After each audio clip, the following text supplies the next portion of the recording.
Okay, 1 Samuel chapter 4. Now Samuel's becoming the prophet, like we talked about in the last chapter, but we're kind of this isn't so much about Samuel himself in these next couple of chapters, but this is an experience that really is going to teach us some interesting lessons between the Israelites and the Philistines and things. And they've fought back and forth in the past. They were a group of people you didn't want to mess with back then, and Israel did not get rid of them when they should have. And so they've become a thorn in Israel's side, and they're going to continue to be a thorn in their side now and in the near future as well with King David. So Israel's are smitten, defeated by the Philistines, who also captured the ark of God. Eli's sons are slain. Eli dies in an accident. His daughter-in-law dies in childbirth. So remember the curse that Eli was given is going to come to pass. So verse 1, and the word of Samuel came to all Israel. Now Israel went out against the Philistines to battle and pitched beside Ebenezer, and the Philistines pitched in Aphek. So the word of Samuel came to all Israel. That's an important phrase because now Samuel is the prophet, the leader of Israel. He is now saying, we need to go fight the Philistines. Most likely, again, the Philistines are fighting Israel, and he's saying we need to go defend against them. Verse 2, the Philistines put themselves in array against Israel, and when they joined battle, Israel was smitten before the Philistines, and they slew the army in the field, about 4,000 men. So Israel loses 4,000 men of their army and loses the battle. Basically, the Philistines win. Verse 3, when the people were come into the camp, the elders of Israel said, wherefore hath the Lord smitten us today before the Philistines? Let us fetch the ark of the covenant of the Lord out of Shiloh unto us, that when it cometh among us, it may save us out of the hand of our enemies. So what they did is the people are going, wait, we just got a prophet and what happened here? What's going on? Why did God not save us? Again, the prophet is there to command people to come to God, to repent and be humble. They probably haven't fulfilled that full promise. They haven't gotten rid of all their wickedness. And so they're still wicked. And so what did they decide to do? Go get the Ark of the Covenant, get it out of Shiloh, bring it out of the tabernacle, and so that when the Philistines come after us, it may save us. So again, they're not putting their faith in God, they're putting their faith in an object that represents God. So this is the common challenge that Israel has had, since Egypt times. They didn't believe, they had a hard time believing themselves that they could connect with God directly. So they're always using something else to be an intermediary between them and God. And they believe because the Ark of the Covenant is an important thing, you shouldn't mess with the Ark of the Covenant. It is the seat, the throne of God. And God has come down recently and talked with Samuel the prophet about it, about things on there. So this will save us because God will not allow this artifact to be taken away from us.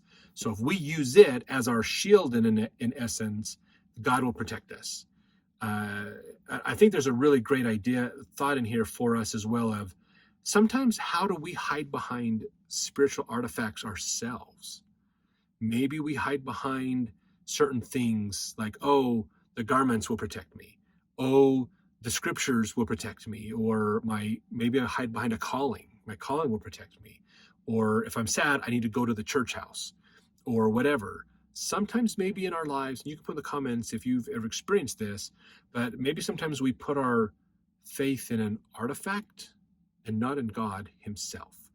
We think something else will save us because we lack the faith to go to God ourselves. So this I think sometimes we do this. We have this challenge. In fact, Hugh Nibley brings this challenge up in one of his books. He talks about how the problem with a lot of the non-religious groups that get into like witchcraft or other idol worship or other things like that, these kind of offshoot seen as non-religious cults or religions, they have a tendency to put emphasis in an item like the Holy Grail, the Shroud of Turin, these kinds of things where it's like, oh, this object is imbued with power. And we want that because if I have that, then I can vicariously have that power. There's a transitive property to this, from this device, basically, which is why We hear in World War II that Adolf Hitler was trying to search for the Shroud of Turin, some of these things, so the Holy Grail stuff, to gain the power of the artifact. That's the whole story of Indiana Jones and the Nazis trying to get these artifacts, basically. The thing, and Hunebly points this out, he says the problem is it's not the artifact that has the power. It wasn't the stones that the brother of Jared had that had the power to shine. It was the priesthood of God that was exercised through the item that had the power. When the priesthood of God is not there, the item is not there. Just like the seer stone that Joseph Smith had, and you can see it. It's on display. You can go look at it and see it. The seer stone is just a stone. Any geologist could look at it and tell you what kind of stone it is and how it was formed and what happened with it. It's just a stone. It doesn't have power by itself. It is the priesthood of God that works through that object that has the power. And that's the problem. And so I believe they're kind of in that same phrase right now, where they believe this artifact is going to save them. The artifact is powerful and it's going to save us. So the Israelites are bringing it out of the tabernacle, which means they have to go into the tabernacle. And there's only one person that's allowed in the tabernacle, and that would be Samuel, or possibly Eli, because he's still alive, even though he's not worthy necessarily. The high priest is the one that goes in. Okay, the tribe of Levi are the ones that are supposed to carry that on the staves and things, through the rings on the sides, those kinds of things. And so it stays in the Holy of Holies until they move the temple. And if they're not, or the tabernacle, if they're not moving the tabernacle, it stays there. So they're kind of running into the temple to pull this out. So verse 4, so the people sent to Shiloh that they might bring from thence the ark of the covenant of the Lord of hosts, which dwelleth between the cherubims. And the two sons of Eli, Hophni and Phinehas, were there with the ark of the covenant of God. So remember, Eli's sons were cursing God. They were sleeping around. They were robbing the people, basically having the priest tax on the sacrifices and things to enrich themselves. They weren't doing anything good, but because they're technically the servants of the priest, they run in to get this. Now, they are not the high priest. They are the servants of the high priest. They're not allowed in the Holy of Holies, but yet they go in and get it out. So again, they're not putting faith in God. They're putting their faith in an artifact they believe is powerful, basically, but it's not true. It's just an artifact. The Ark of the Covenant is just a box with metal coverings on it. That's it. It's the power of God, the priesthood, that gives it power. When his priesthood is pulled back, it's just a box. There's nothing to it. But we're going to see that God does protect these things, because this is part of his sacredness and worship of him. He is going to protect it. And I think this is probably part of the stories that really lend that credence to that idea that artifacts have power. So they went out, Hophni and Phinehas get the Ark of the Covenant. Verse 5, when the Ark of the Covenant of the Lord came into the camp, all Israel shouted with a great shout, so that the earth rang again. So probably, yay, all right, yeah, and the sound was reverberating from around the valley and up in the mountains and things. Verse 6, when the Philistines heard the noise of the shout, they said, what meaneth the noise of this great shout in the camp of the Hebrews? And they understood that the ark of the Lord was come into the camp. Now, they've lived around each other a lot. The Philistines have conquered the Israelites before. They understood the ark of the Lord was coming to the camp, and the Philistines were afraid, for they said, God is come into the camp. And they said, woe unto us, for there hath not been such a thing heretofore. So they're realizing the Ark of the Covenant represents the seat of God, where God comes down. God has been there recently because they call the prophet in their religion. So by bringing that out, again, we believe the artifact has the power. And so they're afraid now that is a symbol of God himself coming in to defend Israel, basically. So they're like, crap, we can't fight against God. This isn't going to work. So verse 8, woe unto us, who shall deliver us out of the hand of these mighty gods? These are the gods that smote the Egyptians with all the plagues in the wilderness. Now they're probably remembering again the stories of when God saved Israel from Egypt. They're probably remembering when God saved Israel from all of these other armies and all these other gods, these other false gods that could not fight back. That Israel's God showed it is a God. They have a God of power. They have like the real God, basically. And now they're going, this is the God that did all these plagues. This is the God that did all this stuff. This is not going to bode well for us. So what do? What do the Philistines do? Verse 9, be strong and quit yourselves like men, O ye Philistines, that ye be not servants unto the Hebrews, as they have been to you. Quit yourselves like men and fight. So what was the philosophy? Not let us follow God, but be stronger yourselves. Believe in yourself. You are strong, you are mighty, you are powerful. You can overcome the gods of Israel. Verse 10, and the Philistines fought, and Israel was smitten, and they fled every man into his tent, and there was a very great slaughter. And there fell of Israel 30,000 footmen. And the ark of God was taken, and the two sons of Eli, Hophni and Phinehas, were slain. So the Philistines came down. We're going to fight. They come together, and Israelites are getting slaughtered, and so they're fleeing back to their homes. They're trying to escape, and in that craziness, the chaos of war, the ark got set down and left. The people that were probably maybe they were trying to carry it back, but it's so heavy that the Philistines ran up, killed the man, and then took the ark from him. Is also possible. Verse 12, and there ran a man of Benjamin out of the army and came to Shiloh the same day with his clothes rent and with earth upon his head. So he tore his clothes, grabbed some dust and put it on his head, that whole sackcloth and ashes type idea. So this is offering a testimony of something that has happened. And when he came, lo, Eli sat upon a seat by the wayside watching, for his heart trembled for the ark of God. And when the man came into the city and told it, all the city cried out. So Eli is sitting on his little stump or stool, little place, usually leaning up against a pole of the tent or something to give him back support. And this man comes up going, we've lost. The ark is gone. And I'm sure that's like, oh, this is not a good thing, especially being the high priest. Oh, I'm supposed to be responsible for that thing. And now it's gone. That's not good. Verse 14, when Eli heard the noise of the crying, he said, what meaneth the noise of this tumult? And the man came hastily and told Eli. Now Eli was 98 years old, and his eyes were dim that he could not see. 98 is pretty good. Eli lived a long life. That's very unheard of for those days. Verse 16, the man said unto Eli, I am he that came out of the army, and I fled today out of the army. And he said, what is there done, my son? So again, Eli can't see. He's gone blind, or he's mostly blind. So this guy comes and tells him, what's the commotion, what's going on, and he lets him know. Verse 17, and the messenger answered and said, Israel is fled before the Philistines.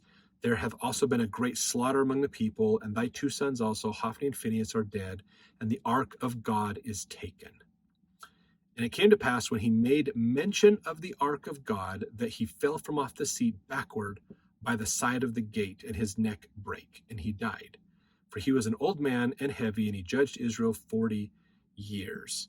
So Eli had been the high priest for 40 years. Okay, if he was 98, let's see, where did I go? 98. So he was in 58 years old when he became the high priest, basically. And he judged Israel for 40 years. So he's old. When you get that old, your body is not only, there's a process your body goes through where it's usually around your 60s, it starts to consume your protein, your muscles. You lose a lot of muscle mass, so it makes it harder for you to walk, harder for you to do things. 98 years of toil and challenges and problems and things. He's DNA degeneration and other stuff like that. His body's falling apart like any 98-year-old would, especially back then. 98's a long time to live.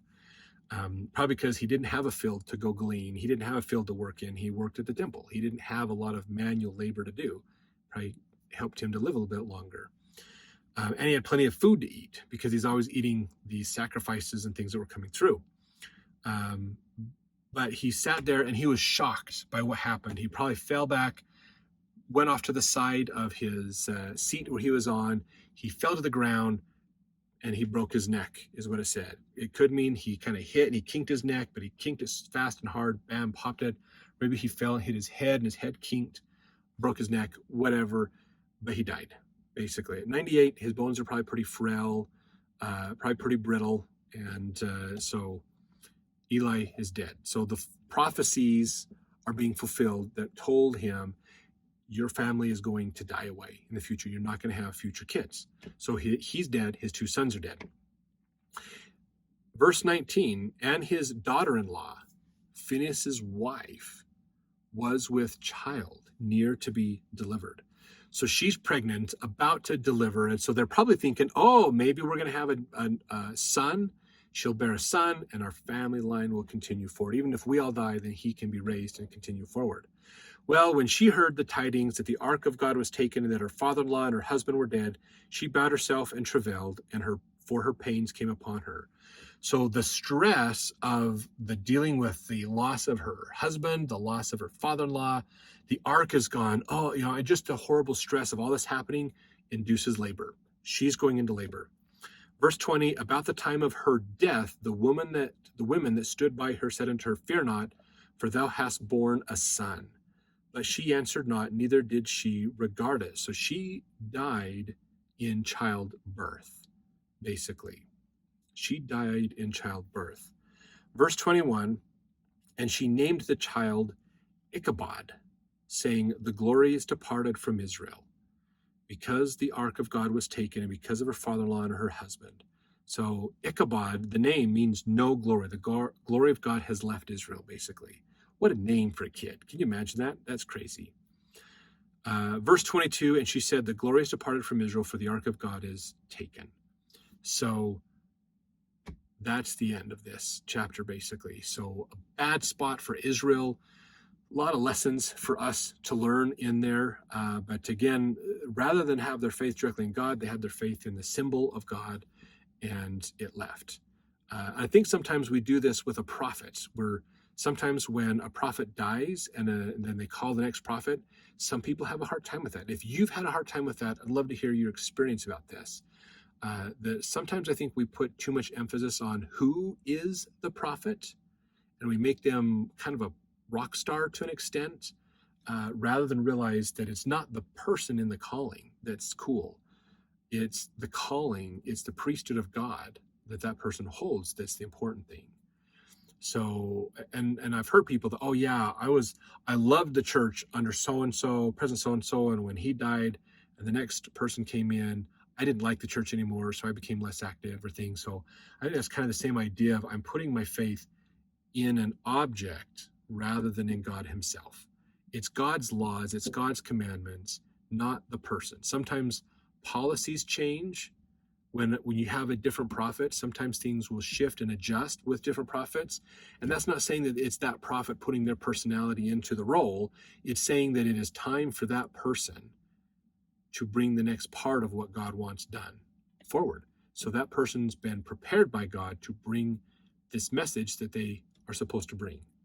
So realize it all goes back to God. It's not the prophet. The prophets are interchangeable, as Joseph found out when he asked God one day, and I think it's in the Doctrine and Covenants, in one of the Revelations, that this is in there. If it's not, it's one of the stories of Joseph.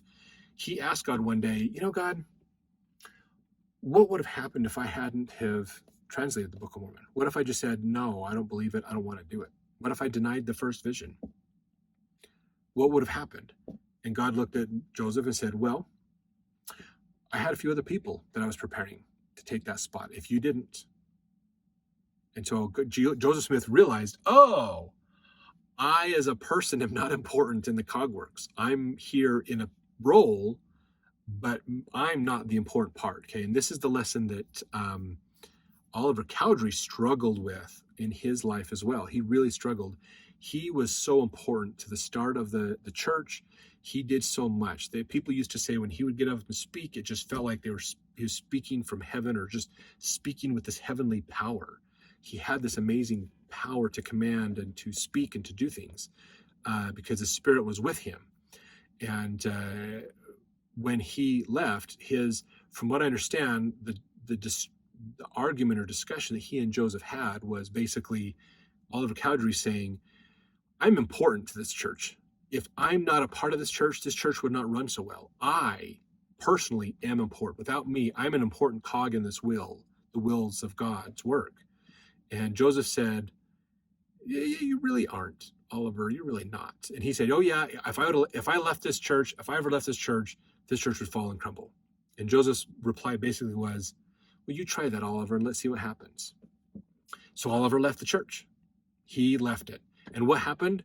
The church didn't fall apart. In fact, the church moved west and thrived in Utah, basically.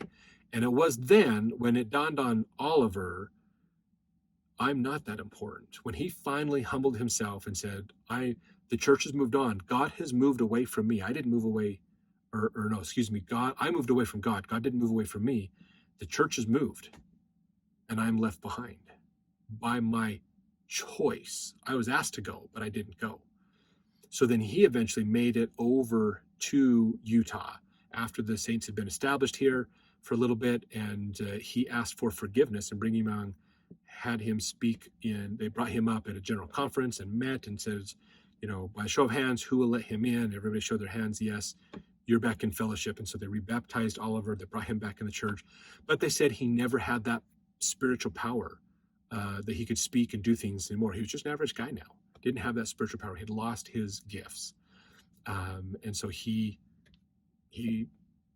became a member again and came back, which is really great. But I think, again, it's that concept of, are we putting our faith in God, or are we putting our faith in an artifact, whether that's a person or a thing that we believe in more than we believe in God? That's an important point for us to think about. So I look forward to reading your comments about these ideas.